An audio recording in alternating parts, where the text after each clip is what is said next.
Magandang gabi guys. Ayan tayo magbabalik ulit dito sa ating nasimulan po na dikain. Ayan, mangulikta ng barya. Ayan.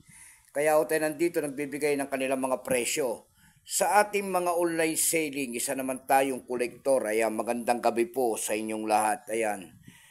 Tingnan natin to kung magkano na ang ganito mga bintahan po na coins. Ayan.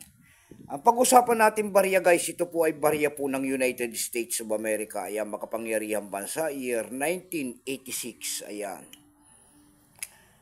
Tignan natin ito kung magkano ang ganito mga coins na bintahan nila sa ating mga online selling. Update price natin. Ayan, United States of America, Liberty. Ayan.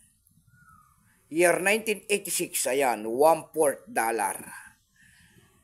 25 cent kung tawagin nila. Pero bago yan tayo muna ay magpapasalamat muna sa lahat ng masugid na ating mga tagapagsubaybay dito po sa aking YouTube channel, Samuel Soriano TV 29. Lalong-lalo na yung mga subscriber ko po dyan. Thank you so much sa inyong lahat. Mabuhay po kayo and God bless.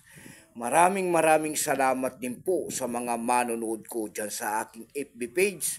Lalo-lalo na ang aking mga followers dyan, nagpapalo sa aking munting channel po. Ay magandang gabi po at maraming salamat sa inyong lahat. Yun naman po sana hindi nakapag-subscribe dito sa aking YouTube channel. Ang yayaan ko lang sana kahit malaking tulong na po kasi ubagay ang inyong magagawa. Tulad na lamang po ng pagpindot ng ating subscribe button, like and share. Para ma-update ko naman kayo sa mga bago ko pang ilalabas na video about coins. Ayan. Ayan po ang ating pag-usapan po. Ayan. Na barya. Pera po na makapangyarihang bansa, United States of America.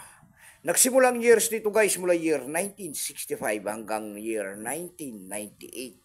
Value po nito ay $1/4, 25 cent. Currency dollar, 1785 up to date po. Kung ano materialis ang ginamit sa barya na yan po ay copper, nickel, clad copper. May bigat lamang itong 5.67 grams. May haba naman itong 24.67 mm. May kapal po naman itong 1.75 mm. Orientation ay coin alignment, number and dash 55. Reference number KM-164-A. Ito pong year 1986 na ito guys, ito po ay 13%.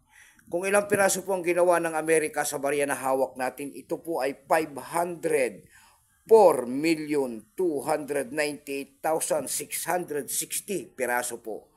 May presya-presal na rin po yan doon sa ating numista. Ayan, kung tawagin ng ating mga kolektor. Yung kanyang verify nito, may presyo po na 15 pesos. Yung kanyang extra fine po naman kung tawagin nila ay 20 pesos. Yung kanyang almost uncirculated naman po ay 31. Ang circulated naman ito ay nagkakalagayan ng 53 pesos. Dako tayo guys sa kanyang presyo.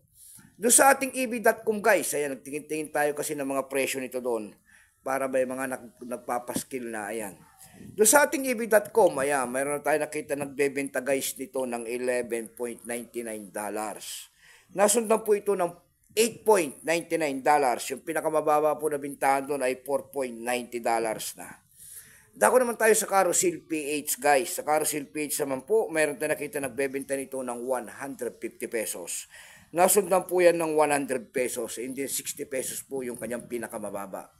Ayan lamang po ang aking may babahaging kanyang presyo po. Keep safe po sa inyong lahat and God bless.